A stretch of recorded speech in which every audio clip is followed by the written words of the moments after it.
আসসালামু আলাইকুম। আজকে আমরা শিখব ডক্টর রিলেটেড কিছু Swedish noun.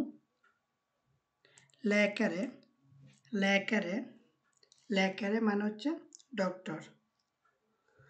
patient patient patient হচ্ছে পেশেন্ট রোগী।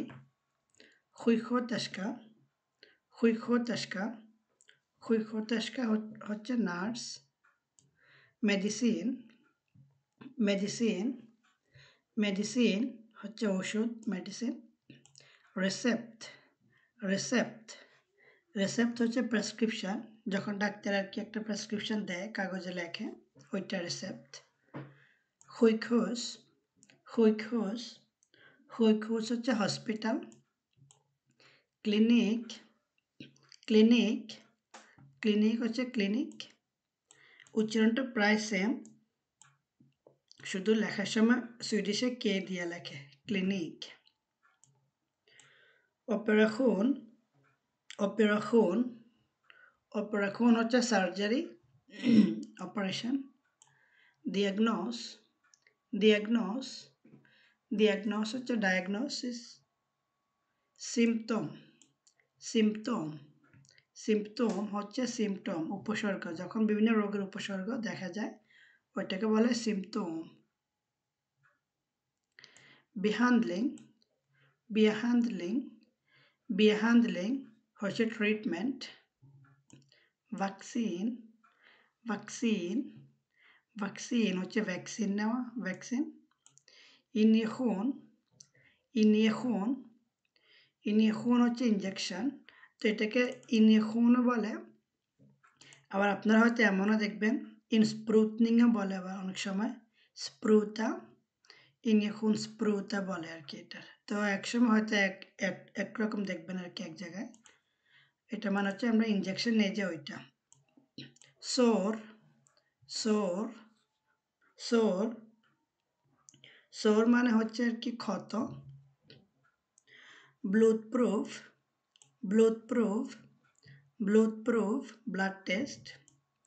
ফিভার ফিভার ফিভার হচ্ছে জ্বর।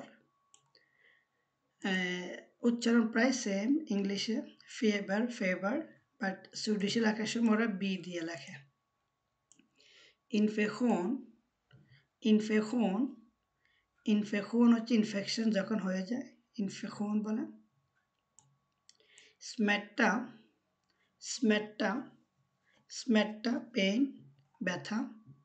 ফ্র্যাকচুর ফ্র্যাকচুর ফ্র্যাকচুর হচ্ছে ফ্র্যাকচার, যেটা মূলত এই যে আমি লিখছিলাম ফ্র্যাকচুর। ফ্র্যাকচুর হচ্ছে আমাদের যে হাড়গুলো থাকে যখন সেগুলো আর কি নিজ জায়গা থেকে সরে যায় বা সেগুলো যখন ক্ষত হয়ে যায় তখনই এই যে ফ্র্যাকচুর হয় আর কি, এটাকে বলে। ফ্র্যাকচুরকে আরেকটা ওয়ার্ডে বলে বিয়েনব্রথ।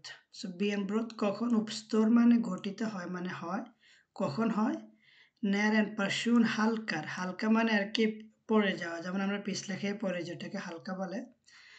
অক ন্যার ফুতেন som hamnar under kroppen vrids, বা এই যে এখানেও লেখা আছে। En fraktur eller ett benbrott, যেটাকে benbrott বলে, innebär att ett ben মানে একটা হাড়, helt eller delvis পুরা অথবা একটা অংশ, förlorar sin sammanhängande struktur, মানে হাড়ের যে একটা নিজস্ব স্ট্রাকচার আছে ওইটা যখন সরে যায় তখন যেটা হয় ওইটাকে বলে ফ্র্যাকচুর। তো আমরা একটা বলতে পারি এটা যে হাড় ভেঙে গেলে, হাড় সরে গেলে যেটা হয় ওইটা আর কি ফ্র্যাকচুর সুইডিশে। återhämtning återhämtning återhämtning återhämtning হচ্ছে রিকভারি। sjukdom sjukdom sjukdom হচ্ছে ডিজিজ, অসুখ, অসুস্থতা। hälsa hälsa hälsa হচ্ছে স্বাস্থ্য, আপনার মানে শরীর কেমন আছে এগুলো। röntgen röntgen röntgen হচ্ছে এক্স রে করা। অ্যাম্বুলেন্স অ্যাম্বুলেন্স অ্যাম্বুলেন্স হচ্ছে ambulance. acute mottagning acute mottagning acute mottagning হচ্ছে ইমার্জেন্সি রুম। তো এখানে রুম বলতে এক্স্যাক্টলি রুম যে ওইটা না, মানে যেখানে আর কি ইমার্জেন্সি যে একটা ইয়ে থাকে সেকশন থাকে ওইটাকে আর কি সুইডেনে অ্যাকিউট মোথগনিং বলে। তো আজকে এতটুকুই থাকবে। পরের টিউটোরিয়ালে আমরা ডক্টর রিলেটেড কিছু সুইডিশ ভার্ব শিখব। আসসালামু আলাইকুম।